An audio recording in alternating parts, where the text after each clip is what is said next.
Hello, this is Justin Williams with the Wolfpacker Podcast. I'm joined today, as always, by co-host and editor of the Wolfpacker.com, Matt Carter. And today, it is March 10th. So, of course, we're going to be talking basketball, men's hoops. If there's time at the end, we're going to talk some women's hoops. And women's hoops fans, don't worry if we don't talk about the women three-peating an ACC Championship in Greensboro as much as you'd like. We're going to have more women's basketball content over the next few weeks here as they make their way in the NCAA Tournament. So stay tuned for all that good stuff, but we will definitely mention the history that they're making, or they just made, in Greensboro last weekend. Matt Carter was there. We'll see what he had to say. But I'm sure a lot of the audience wants to hear some big picture things as it relates to men's hoops after a disappointing season, so we will break all of that down.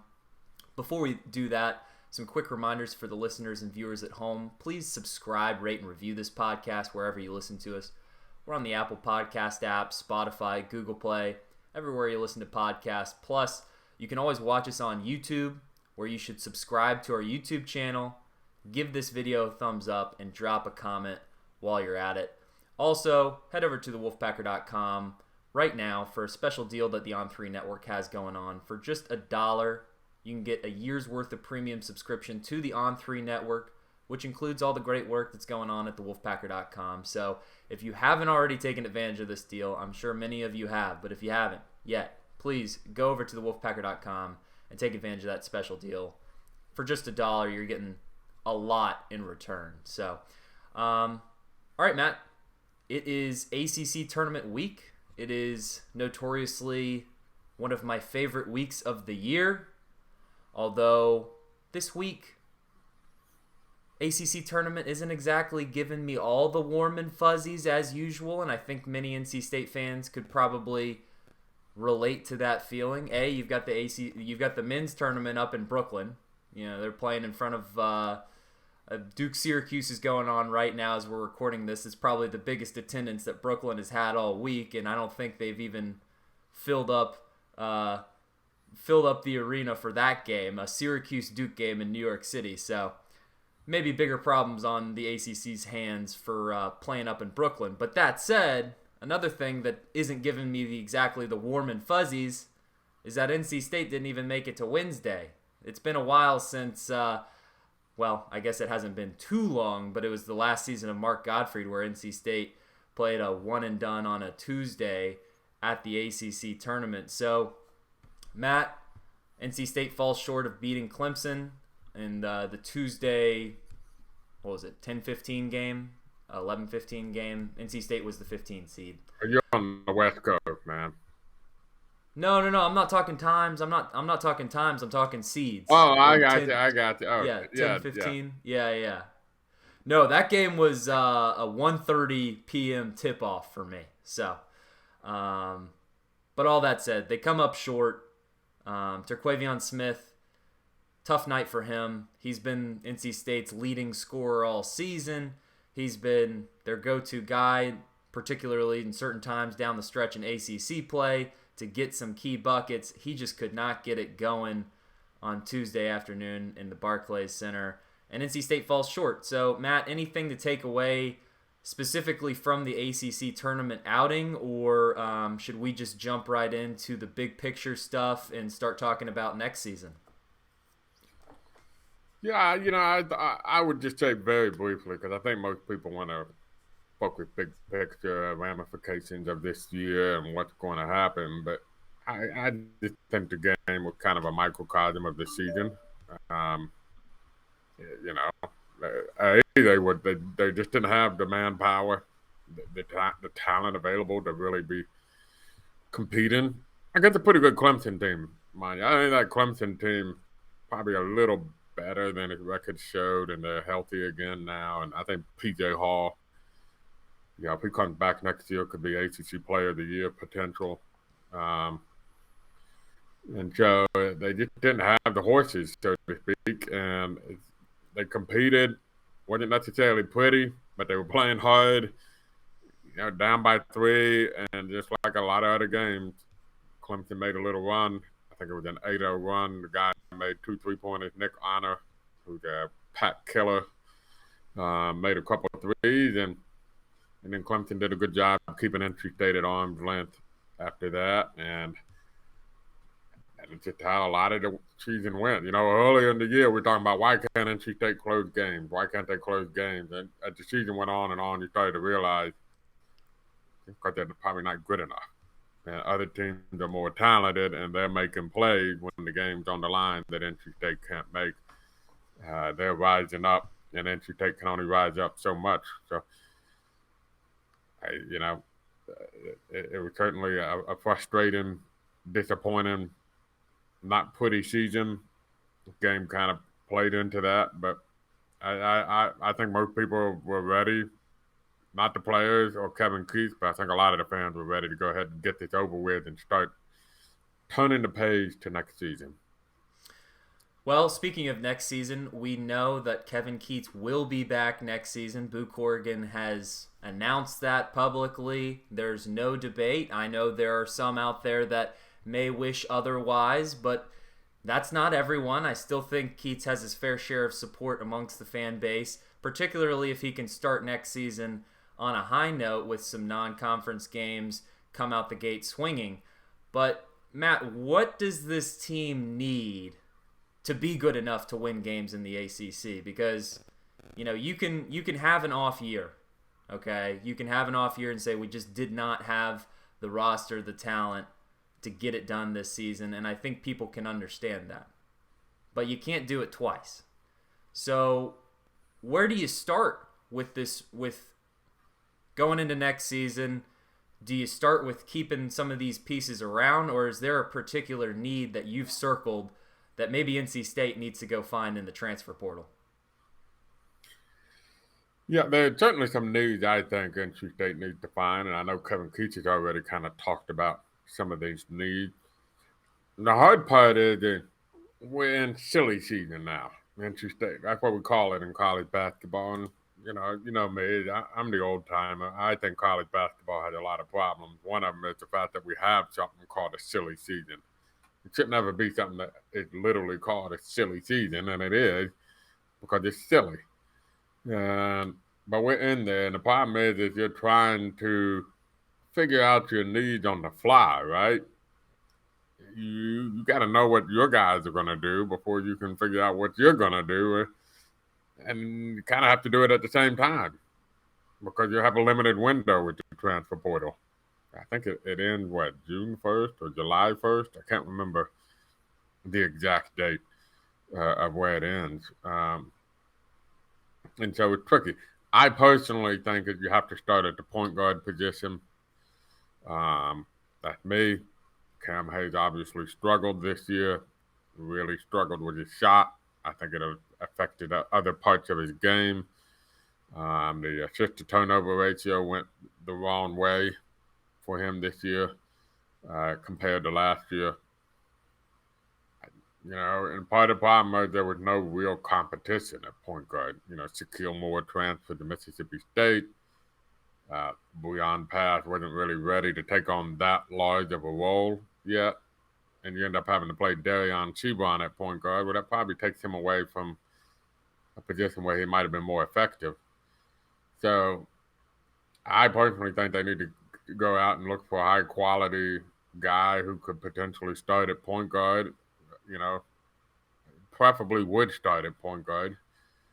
Kevin Keatts has mentioned big men. I know there might be some recency bias on that. He saw the effects of not having ready for ACC big men this year, particularly in a year where the ACC had a lot of pretty decent big men. You're talking to Mondo Baycott, you got Mark Williams, you got PJ Hall. The guy at Wake Forest got better. Boston College had a couple of solid big guys. Louisville had some good big men. Yeah, there were a lot of decent big men in the ACC this year. One of the few things the ACC did have.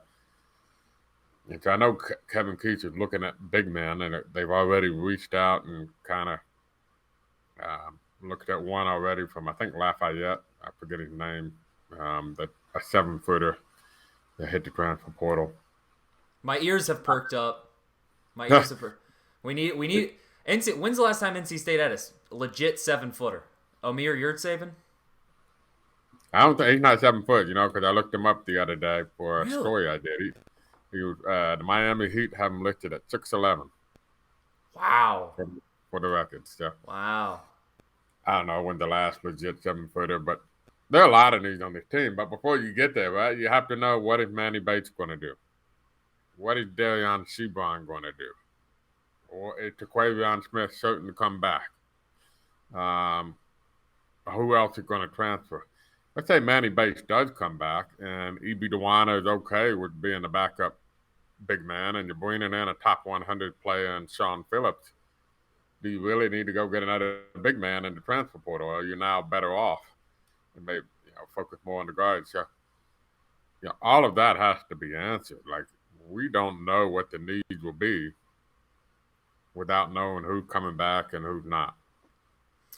I guess the only issue with that argument, and I see where you're coming from, Matt, but when you have a guy like Manny who is injury prone, it's kind of like the situation that the 49ers were in the offseason. It's like you've got Jimmy Garoppolo, a quarterback who is known to get injured. You need to have a viable replacement for him if he gets injured, and that was what happened this season. EB will be in a better spot to take on that role next season than he was certainly this year. Sean Phillips, we'll see what he can do. He's going to be a freshman, so unless he's a 5-star guy, you can't really assume that he's going to come in and just start tearing up the ACC or even be ready for, starter quality minutes in the ACC. But the point guard position, that is the number one position that I personally have circled. Because of the system that Kevin Keatts likes to run. Kevin Keatts, when you've seen him have success, whether it was at NC State or whether it was at UNCW, his teams that have had success have had a good point guard. And he's had his best success at NC State early on in his first couple seasons when he had Markel Johnson, a guy that, I probably wouldn't even consider an elite point guard by ACC standards, but an above average point guard for sure, and a capable scorer. And when he was on, he was the best point guard in the league. Now, you didn't get that every single night, and I'm not saying you're going to go find somebody that's going to be an all ACC point guard every single night, but NC State need to find its version of Reina Perez, somebody that's going to come in and be a glue piece at point guard, isn't worried about scoring, is worried about playing good defense, is worried about getting assists, worried about taking care of the basketball, and just giving the half-court offense some identity. I mean, there was just so many times, particularly down the stretch in the ACC season, where you could tell NC State was probably just tired of losing at that point. They would revert to hero ball in the half-court offense, bad shots, bad shot selection, and you know what? Some of that is on the individual players, but some of that is just not having a reliable point guard to set up quality shots. So, if they could go get an experienced point guard in the portal, you don't need somebody that's, averaging 20 and 10 a night. You just need somebody that's going to be a consistent guy that can give you 25 to 35 minutes any given night, can play strong defense in the ACC, and can run a half-court system. As for the players coming back, I mean, you got Manny Bates, you got Darion Sebron, you got Taquavion Smith. Those seem to be the big three of question marks on will they come back or won't they, and that'll give Kevin Keatts his best idea of what he's going to be able to build upon next season. If you had to take a guess today, Matt, how many of those guys, of those three, how many of those guys do you think are going to be in Raleigh playing for NC State next season? You don't have to name specifics, but would it be? I'll put the over/under at 1.5. Are you taking the over? That's what I was going to say. I was going to say that's what I would do. Put the over and under at 1.5. I honestly don't know. It's a coin flip. I'll say this: I'd be surprised if Taquavion Smith is not back. I think that expectations are that he'll return. You would love to have all three back, right? Like, as crazy as it sounds, if NC State were to get all three of those guys back, get a healthy Greg Gant, and Ernest Ross at power forward. And go out and get a nice point guard in the portal. It's not crazy to think NC State could have a bounce back season really quickly next season. And I think what Wake Forest showed this year, although I do not think Wake Forest should be in the NCAA tournament, but what I think they showed this year is it doesn't take much to bounce back now.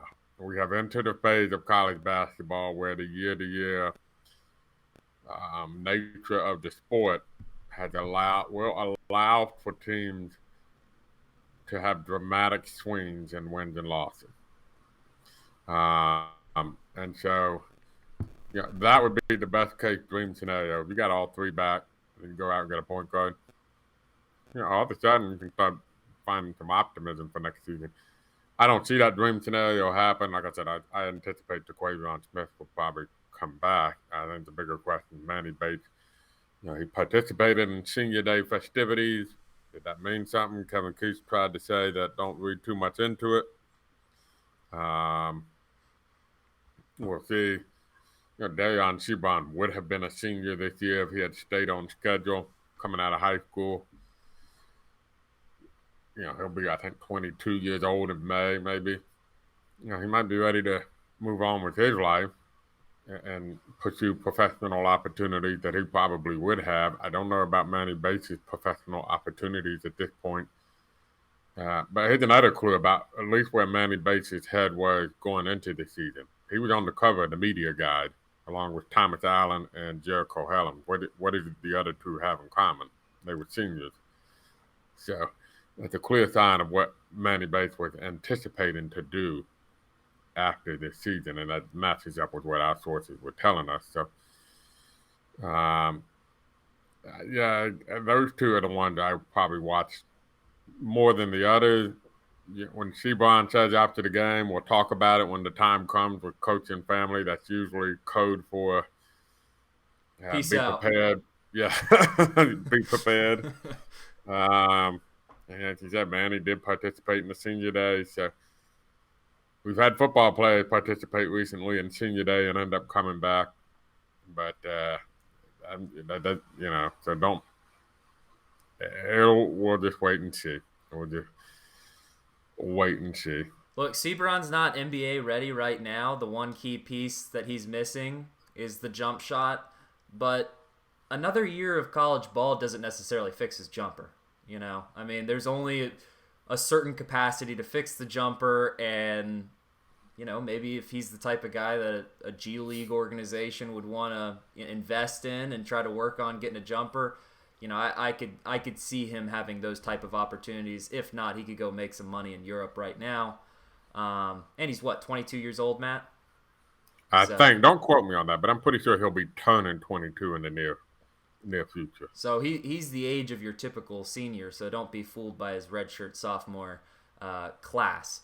That said, we don't know what's going to happen, so stay tuned on the Wolfpacker.com for your updates on all three of those guys, plus everything going on in the transfer portal. We know Matt Carter is going to be all over silly season, so lots to pay attention to, so good reasons to check the Wolfpacker.com on a daily basis in March and into silly season. One last thing I wanted to bring up about just the ACC season as a whole, because it's not just NC State that's had a disappointing season. It's been the entire conference. The entire conference has had just a dud year, and there are teams that, let's say at the beginning of the season, we predicted NC State would go, a game over 500 in ACC play, finish with, let's say, 22, 23 wins. That by no means is an automatic lock in the NCAA tournament this year. If NC State had a comparable season to years past, they're probably on the wrong side of the bubble outside looking in. So, the few one possession games or the single digit differences, had all those flipped, we're still talking about a team that probably wasn't going to be in the NCAA tournament. But the thing I wanted to point out is that I've noticed, with the frustrations of the season, you look around the league, you look around, where some of the programs have gotten their newer head coaches. Mike Young up at Virginia Tech, Steve Forbes at Wake Forest. NC State fans, Say, look at all those guys having all that fun over there. I want that. I want to win. We all want to win. But look at Steve Forbes. What's he got to count on right now? It's going to be a long 4 days until Selection Sunday for that Wake Forest team because, look, he was the ACC Coach of the Year. He had the ACC Player of the Year that he found in the transfer portal, an absolute diamond in the rough in Alondis Williams. And guess what? They're still sweating it out to Selection Sunday because they couldn't take care of business on a Wednesday. So, for everyone saying, ooh, I'd much rather have Steve Forbes than Kevin Keatts right now. Well, guess what? Kevin Keatts has been to the NCAA tournament. He's shown you that he can do it. Steve Forbes, we don't know. They might not be in the NCAA tournament this year. Same thing up at Virginia Tech. They're a bubble team. They barely escaped Clemson last night. They're probably going to have to win again tonight if they want to have any chance of being an at-large team in the NCAA tournament. So I guess my cautionary tale to fans is that the grass isn't always greener on the other side. You look around the ACC, you look at some of these teams that had some success in the regular season, and even they're having frustrating years just because of the composition of the league as a whole. And it's not easy, man. It's not easy to be a program that goes to the NCAA tournament year in, year out. And I know that's the expectation in Raleigh, and I know it's a proud fan base, and I know that's what I want. And I think that's an attainable goal. All I'm saying is it's not easy, and it doesn't happen overnight. Matt, your thoughts on just kind of comparing NC State's program status compared to some of those other ACC programs who, have had newer head coaches in the past 5 years heading into the new ACC without Kay and Roy. Yeah, you mentioned it. Steve Forbes got, I think, a bit fortunate at Wake Forest with Alondis Williams. He wasn't the only transfer he brought in. He brought in a guy with him from East Tennessee State, like Kevin Keatts did with C.J. Bryce. Mm-hmm. Alondis Williams kind of hit Devin Daniels, right, only quicker. Remember, Devin Daniels had only played 1 year at Utah, but, he had an okay year at Utah and then was playing at an all-ACC level before he tore his ACL last year. And so, and a couple of real smart additions and guys like Jake LaRivia and the big guy from Colorado, I think his name's Walton, maybe. They think those guys are all going to be gone next year. So, we'll see what, name me a freshman that he brought in that in the last 2 years that was playing for him. I'll go ahead and wait. Carter Witt wasn't playing at the end of the year. So it just goes to show you, it's so up and down now. You can't get too excited and you can't buy all in on 1 year like Steve Forbes had done. And, Mike Young probably done it a little bit more consistently. He got a trademark system. What I like about Mike Young is, I wrote a column and the kind of the learning lesson for Kevin Keatts this year. And I do hope he finds some learning lessons. My one advice to Kevin Keatts is, you probably never had a chance this year. You don't lose 3/5 of your tall guys, your front court guys, and be down to 2 guys who weren't ready to play and expect to do well, right? And then on top of that, the guy you were counting on to be your point guard goes in a horrendous shooting slump and loses all confidence and was ineffective for the entirety of the ACC play. That's not a good formula. And that's some of the stuff Kevin Keatts cannot help. No coach in America can help that. But don't allow that to overshadow taking a hard look at your team and learning lessons. And one of the things I'd like to see Kevin Keatts, you got a system, you have a style, you have a formula, recruit to it. Go out and get guys to recruit to it. That's what Mike Young does so well at Virginia Tech. He's going to shoot 800,000 three-pointers in a year, and he's going to surround the court with four to five guys that can shoot three-pointers like Wes Moore does on the women's side. So maybe that would be one lesson I would take away from this is I got to find guys that fit what I do and work. But there have been other coaches that have been hired since Kevin Keatts that Jeff Capel at Pittsburgh. How's he doing? Chris Mack has already been fired at Louisville. Yeah, it didn't work out too well. So you're right. I mean, you can't. We're in an era now of college basketball where there's no such thing as a program anymore. It is a year-to-year proposition, and if the stars don't align right for you, things can go real south like they did for Kevin Keatts this year. And that's going to be the question that kind of get the stars to realign a little bit better next year, like it did for Wake Forest, where the stars aligned perfectly for him. Except for the fact that he didn't schedule a non-conference worth anything. And had you heard that before? Sitting on the bubble Yeah, with a non-conference strength of yeah, schedule that I believe 341 and 1-4 in quad one games.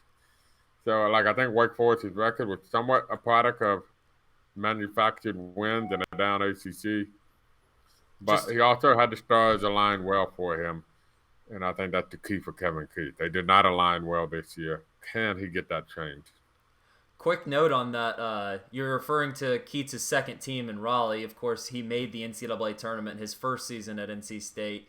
The second season, the problem was simply the non-conference strength of schedule was terrible. It was the most wins that he had at NC State, right? That second season, that was the most overall wins because the non-conference portion was just not good. They were playing a bunch of nobodies. But guess what? That team also went up to Brooklyn and lost as the 5 seed on a Wednesday, which is the big no-no if you're a bubble team. If you're a bubble team, you better win that first conference game, especially if it's against a team that's not going to be in the NCAA tournament.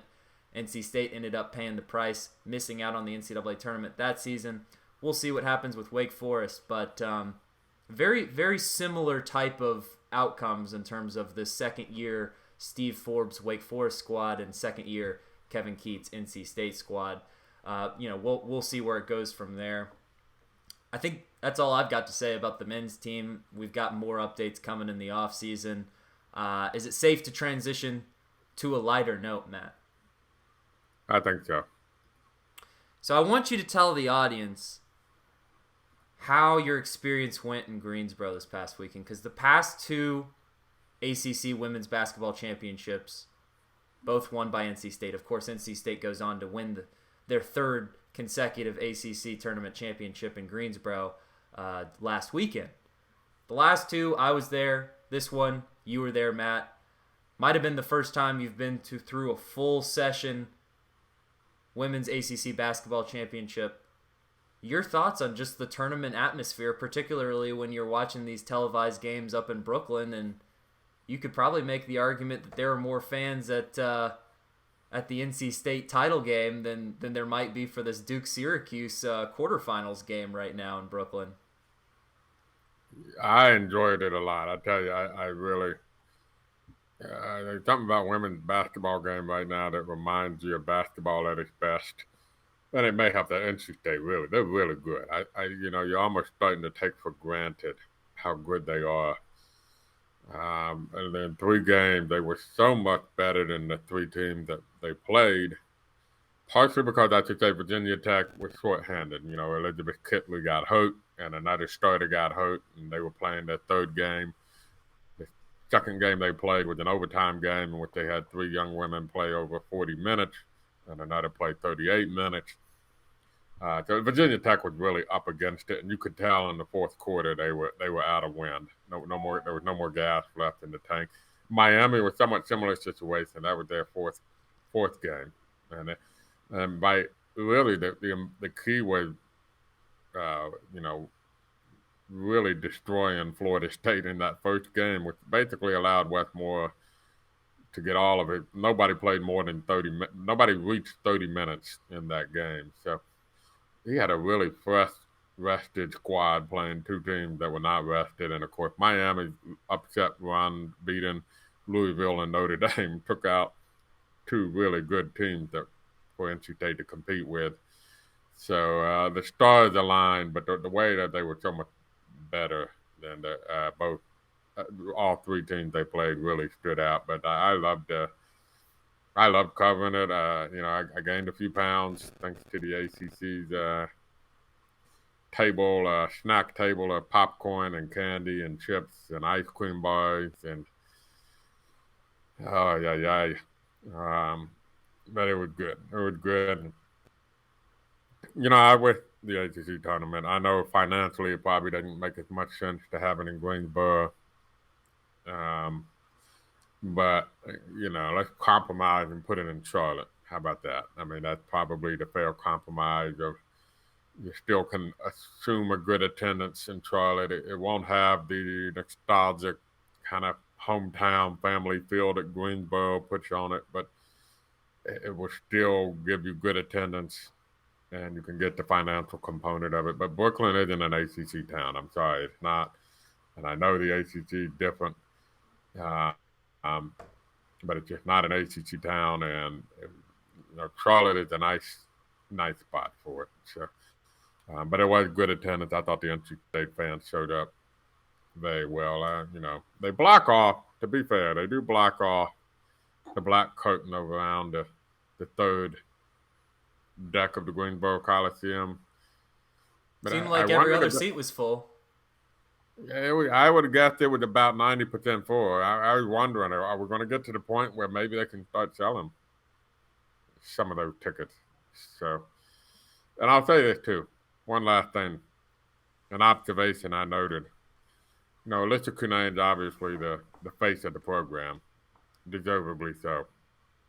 And I noticed at one point, because after they won the semifinal game, they came out and was watching Miami Notre Dame. And there was this line of fans, mostly kids with parents, but there were some adults mixed in with the group, lining up the stairway, waiting to snap a selfie with Alyssa Cunane. And it just shows you that how much women's basketball has grown at NC State. That she was like that big of a rock star. And I would also say Cunane handled it with unbelievable class and had a huge smile for everybody. She interacted with everybody. At some point she did leave. I don't know when she left, but she seemed very, comfortable, content, okay with everything. And I just thought that was a very nice gesture on her part, but it also kind of symbolic of how women's basketball has grown at NC State. 100%. It's awesome to hear. Awesome. It would have been a great sight to see. That's the stuff that you don't see on the broadcast on television. So thank you for sharing that. And are there any men's players on this current roster that would have a line up the stairwell looking for selfies? Good question. Just saying, it's gone a long way. And that's not. I'm not trying to knock the men's team when I say that. Give the praise to the women's program because they are a top 5 program. I'm not talking just this season. Right now, if you look at the national landscape of who the power programs are across the country, NC State has put itself on the map as one of those programs, and the best way to solidify its status for the foreseeable future is to get to a Final Four and maybe win a couple games once you get there. We'll see how it all unfolds. Over the next month, we will have more women's basketball coverage as the Wolfpack women make their way through the tournament. And that's going to do it for this podcast. I don't have anything else to say except, find a television screen. There's a lot of great basketball to watch here over the next few weeks. We'll keep you posted on any updates with the men. And Wolfpack fans, do not be discouraged. Because, yes, the men's season did not go like we wanted it to. But there's so much good out there. There's the women's basketball team. There's the wrestling team. There's the baseball team. It's like everybody's winning. So eventually we'll get that other sport right. But for now, quick reminders before we tune out. Please subscribe, rate, and review this podcast wherever you listen to us. We're on Apple, Spotify, Google Play. Also on YouTube, where you should subscribe to our YouTube channel. Give this video a thumbs up. Drop a comment while you're at it. Head over to Wolfpacker.com and take advantage of the special deal they have going on over there. For just $1, You can get a year's worth of premium subscription to the On3 network, which includes all the great work at thewolfpacker.com. So if you call yourself a diehard NC State fan, you better be a member of thewolfpacker.com, or else you're just lying to yourself. Lastly, follow us on social media. You can follow our main account at The Wolfpacker on Twitter. You can follow me personally at Justin H. Will on Twitter, and give us a like on Facebook, NC State Wolfpack on thewolfpacker.com. So for Matt Carter, this is Justin Williams, and this has been the Wolfpacker Podcast.